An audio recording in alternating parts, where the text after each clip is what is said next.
stay here. Oh, we're already over time. Okay. All right. Hello, everybody, and welcome back to Stablecoin Summit. We're really happy that most of you just stuck around. We love that. We love a sticky audience because we are going to dive more into how treasury management can happen on chain, especially when it comes to stablecoins. So if you have a company that is about to make a lot of money, God bless you, that should happen. But on that note, I hope you know how your treasuries can be managed. And we have today Taddeo with us, who is the co-founder and CEO of StableC. Is that right, Tanner? Amazing. So Tanner's going to take the stage now, talk a little bit more about how he works and what he does. And Tanner, all the best. Over to you.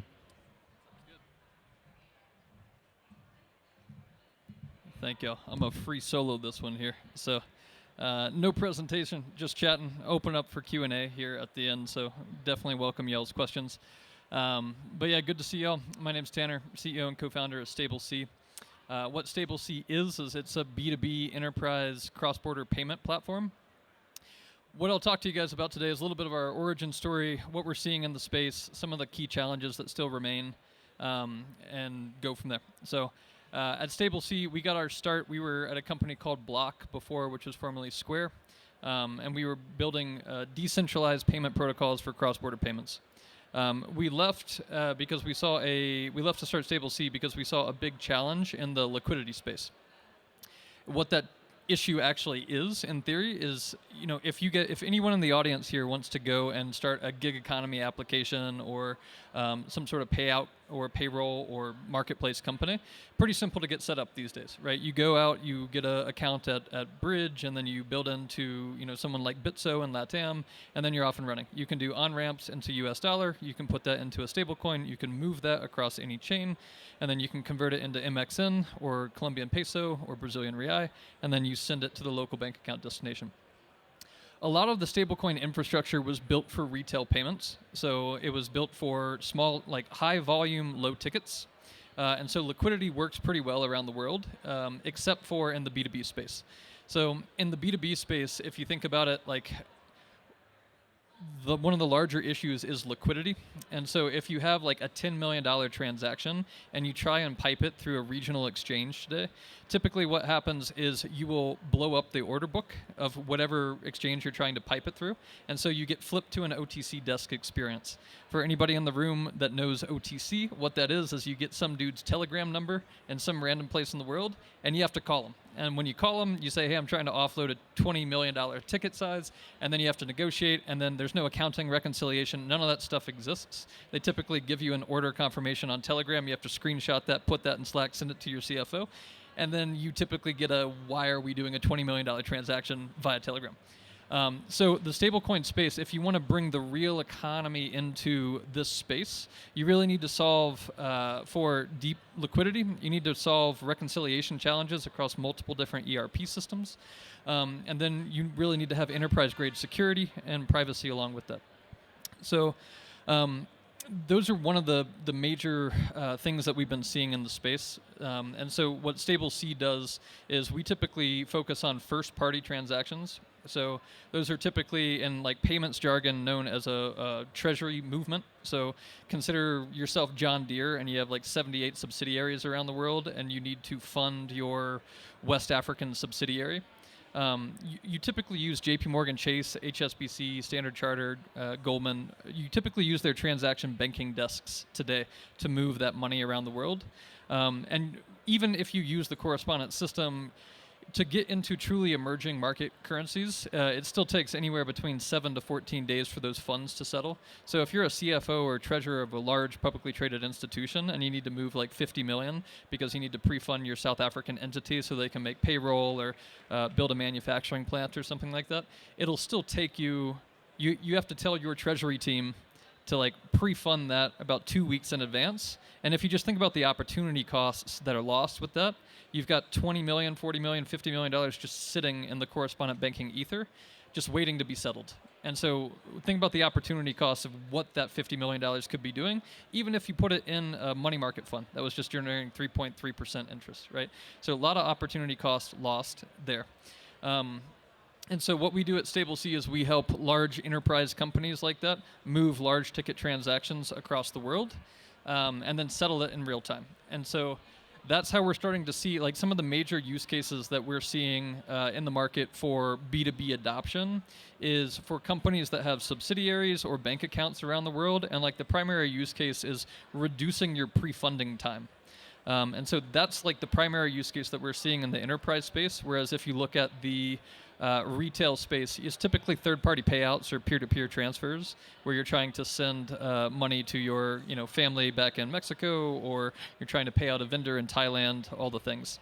And so, in that vein, when you're building for enterprise-grade infrastructure, there's like a few things that are still missing in the stablecoin space. Deep pools of liquidity, that's starting to change, but we still need more deep pools of liquidity coming into the space. One of the most gnarly challenges that we come up against, which is also like the least interesting in some ways, is like direct ERP integrations.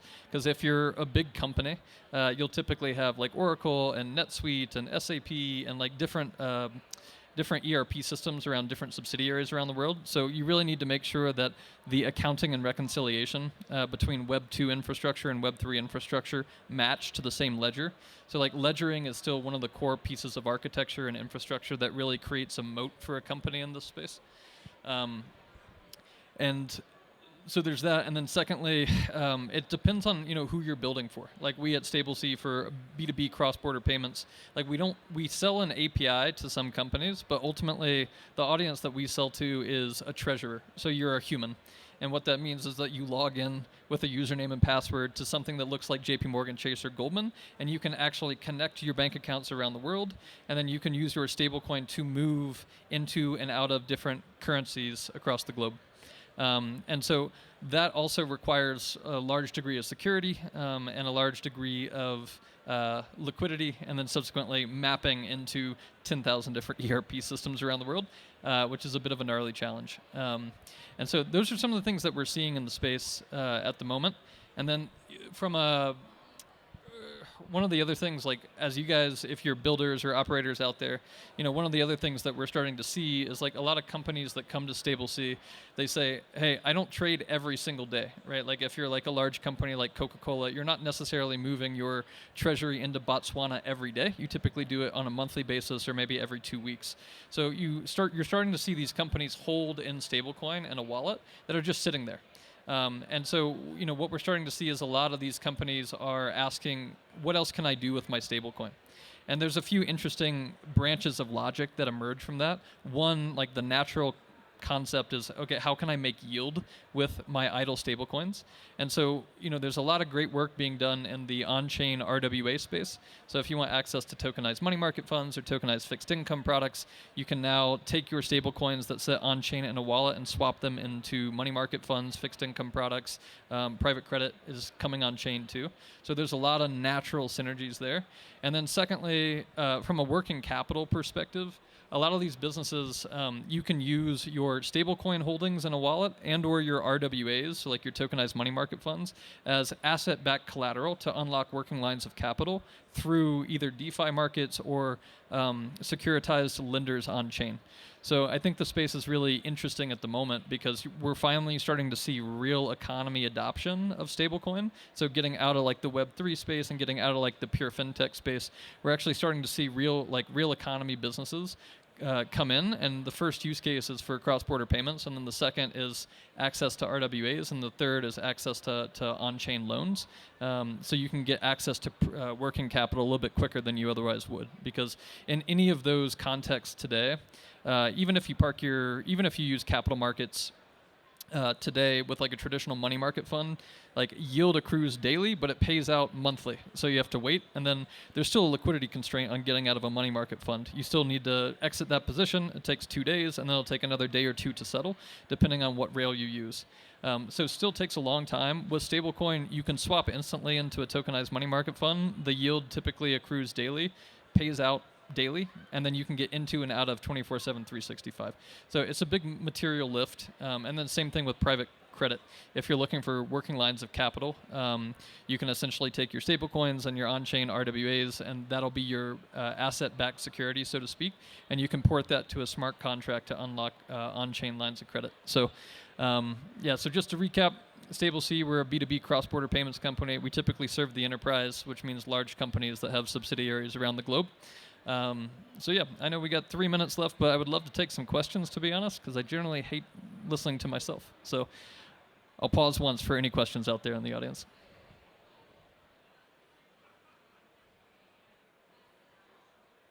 If not, I'll just keep rambling for 2 minutes. Cool. Oh yeah, go for it.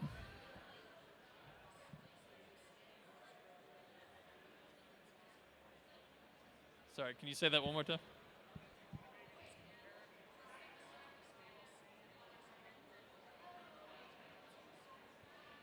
Yeah, I think the question was compare StableC to other providers out there that bridge currencies.